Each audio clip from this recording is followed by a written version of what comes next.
About 2 years ago, I was driving home from a family reunion late at night.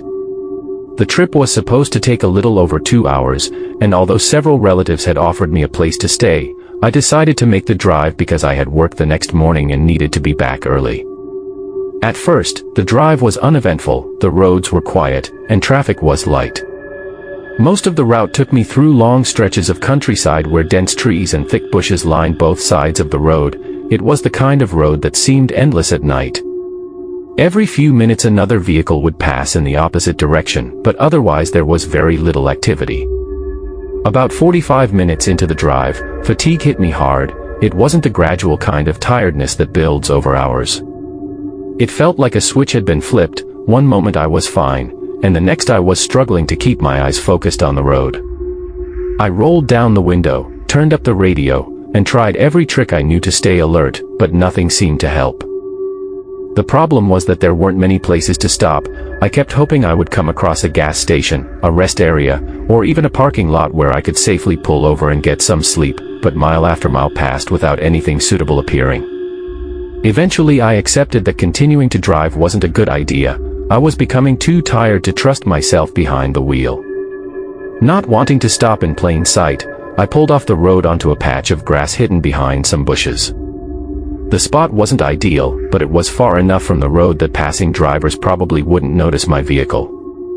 I checked the time before shutting off the engine. It was exactly 11:22 p.m. My plan was simple: get some sleep, wake up feeling refreshed, and finish the drive home. I fell asleep almost immediately. The first time I woke up, I wasn't even sure why. For a moment I just sat there trying to figure out what had interrupted me. Then I heard it again, a faint scratching sound coming from somewhere outside the vehicle. What was that?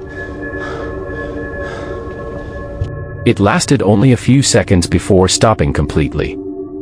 Still half asleep, I looked at the clock. It was 11:50 p.m. I listened for a moment, heard nothing else, and convinced myself it was probably an animal brushing against the car. Since I was still exhausted, I leaned back and went right back to sleep. The second time was different. I woke up suddenly to the exact same scratching noise, except this time it didn't stop. It continued for several seconds, paused briefly, and then started again. I looked at the clock. It was now 12:40 a.m. What bothered me wasn't the sound itself but the timing. If it had been an animal investigating the vehicle, why would it come back nearly an hour later? The thought immediately put me on edge. I stayed perfectly still and listened. The scratching continued somewhere outside, moving slightly as if whatever was making the noise was circling the vehicle. My first instinct was to look around, but I didn't want to attract attention if someone was actually outside. Instead, I slowly checked the mirrors.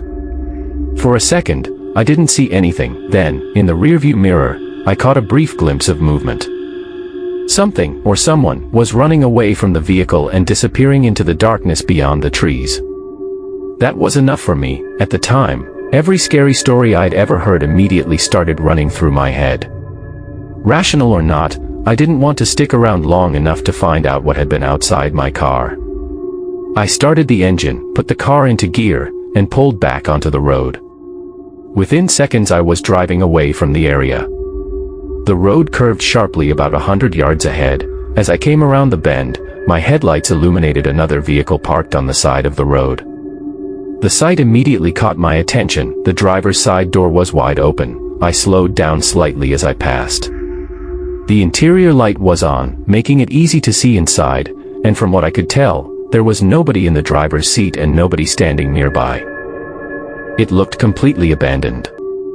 For a moment I wondered if the vehicle had broken down. Then I glanced into my rearview mirror. At first I didn't notice anything unusual. Then a man suddenly appeared around the corner behind me. He wasn't walking, he was sprinting.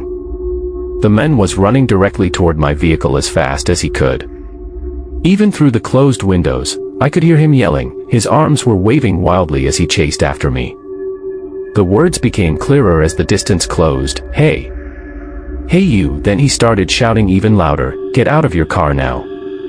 I remember staring at him through the mirror, trying to process what was happening, but nothing about the situation felt right.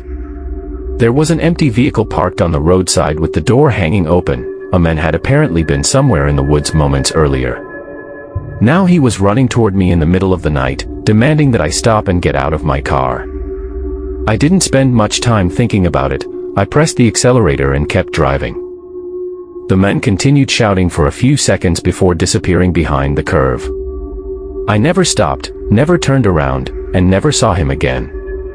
The rest of the drive home passed without incident, but I spent most of it wondering what exactly had happened back there. Maybe there was a perfectly reasonable explanation, maybe the men genuinely needed help, or maybe the scratching sounds, the hidden figure near my vehicle, and the abandoned car on the roadside were all connected. To this day, I still don't know what happened, but what I do know is that falling asleep alone on the side of a dark road was one of the worst decisions I've ever made.